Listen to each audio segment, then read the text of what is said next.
1939 में जब सुभाष चंद्र बोस का इलेक्शन हुआ कांग्रेस के प्रेसिडेंट के हिसाब से, तो उनका और गांधी जी का आंकड़ा बराबर नहीं बैठता था। तो गांधी जी ने ये कहा कि सुभाष चंद्र बोस को जो भी कैबिनेट बनेगी, उनके जो भी मंत्री वगैरह बनेंगे, वो सब गांधी जी से पूछ के बनेंगे। तो सुभाष चंद्र बोस ने ये सोचा कि शायद ये मुझे बाहर निकालने का तरीका है, तो उन्होंने वहां से रिजाइन कर दिया। वो अपनी प्रेसिडेंटशिप को कंटिन्यू नहीं किए। बाद में उन्होंने कांग्रेस के अंदर रहकर एक फॉरवर्ड ब्लॉक बनाया। फॉरवर्ड ब्लॉक जो था वो गरम दल नरम दल टाइप चीज होती है, उस तरह का था कि वो चाहते थे कि हमको फोर्स से ब्रिटिश से बात करनी है। 1940 में जब दूसरा विश्व युद्ध शुरू हुआ, तो बोस ने ये सोचा कि बहुत अच्छी अपॉर्चुनिटी है, हम लोगों को इस समय ब्रिटिशर से प्रेशर डाल के आजादी का डिमांड करना चाहिए थी। गांधी जी सोच रहे थे हम लोग ब्रिटिश के सब्जेक्ट्स हैं, आज ब्रिटेन तकलीफ में है, तो हमको ब्रिटेन को सपोर्ट करना चाहिए, हम लोगों को इस समय ब्रिटेन से लड़ाई नहीं करनी चाहिए। इस चक्कर के अंदर 1940 के करीब ब्रिटिश साम्राज्य ने बोस को अरेस्ट कर लिया। शुरू में उन्होंने उनको जेल में डाला, उसके बाद उनको हाउस अरेस्ट में डाल दिया। हाउस अरेस्ट से बोस चुपचाप वहां से भाग निकले और 1941 में वो पहले चले गए अफगानिस्तान से उन्होंने कोशिश करी कि मैं सोवियत रशिया चले जाऊं, बट सोवियत रशिया में जाने के लिए उनको परमिशन नहीं मिली,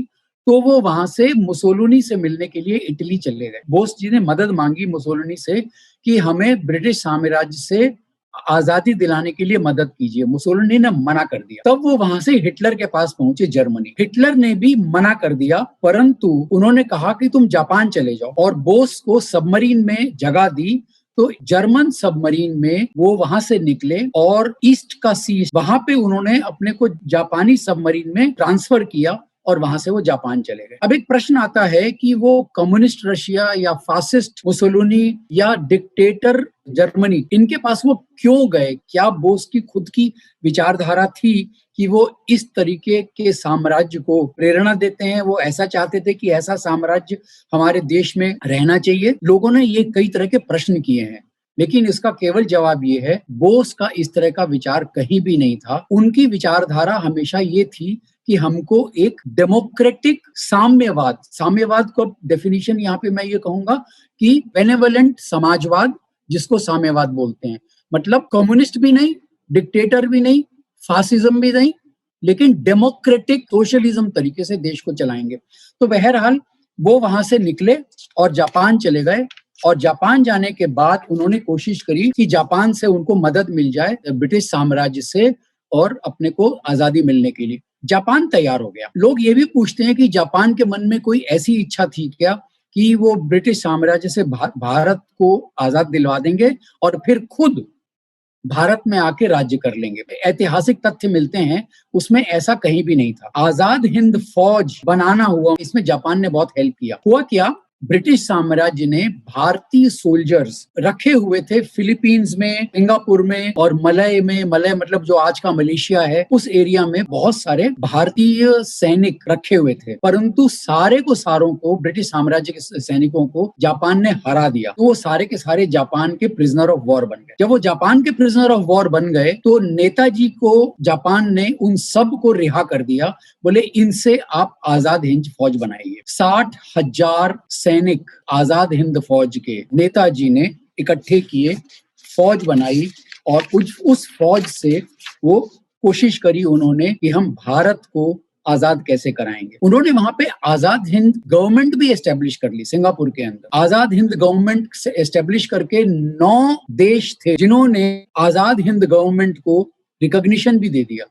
उसमें रशिया भी एक था, Japan, Germany, crochet, China, Burma, Philippines, ऐसे 9 देश थे। जय हिंद का नारा सुभाष चंद्र बोस ने आजाद हिंद फौज के लिए दिया था। दूसरा नारा था, तो मुझे खून दो, मैं तुम्हें आजादी दूंगा। ये बोस का बहुत अच्छा नारा था, लोगों को प्रेरणा देने के लिए कि चलो राष्ट्र के लिए लड़ाई करें। तीसरा क्या था, सबने गाना सुना होगा, कदम कदम बढ़ाए जा, खुशी के गीत गाए जा, ये जिंदगी है कौम की, कौम पे लुटाए जा। ये सुभाष चंद्र बोस ने आजाद हिंद फौज के लिए प्रेरणा देने के लिए बनाया था। ये जो 3 थे, इससे बहुत बड़ी प्रेरणा मिलती थी आजाद हिंद फौज के लोगों को। बोस ने आजाद हिंद फौज को लेके पूर्वोत्तर राज्यों में, उस समय इम्फाल था, मणिपुर था, कोहिमा था, यहाँ पे उन्होंने हमला किया कि यहाँ से हम लोग अंदर घुसेंगे और अंदर घुस के धीरे धीरे धीरे धीरे ब्रिटिश साम्राज्य के ऊपर कब्जा करेंगे, ब्रिटिश साम्राज्य को खत्म करेंगे। मणिपुर में तो भारत का झंडा भी उन्होंने लहरा दिया था, बट अनफॉर्चुनेटली क्या हुआ, उनके रसद खाने का और एमुनिशन की रसद दोनों खत्म से होने लग गए थे। आजाद हिंद फौज के 2 सीनियर फौजी ऑफिसर्स वो वहां से डिफेक्ट कर गए। ये एक अनफॉर्चुनेट सिचुएशन हो गई आजाद हिंद फौज और सुभाष चंद्र बोस के लिए और भारत देश के लिए। उन्होंने डिफेक्ट किया, ब्रिटिशर्स से जाके मिल गए। ब्रिटिशर्स की सोच ये हो रही थी कि हम लोगों को अब तो सरेंडर करना पड़ेगा, सरेंडर करके हम यहाँ से निकलते हैं। बट जैसे ही आजाद हिंद फौज के 2 ऑफिसर्स आए और उन्होंने बताया कि रसद खत्म हो रही है, ब्रिटिशर्स जो है वो हावी हो गए और उन्होंने वहां से आजाद हिंद फौज को खदेड़ दिया।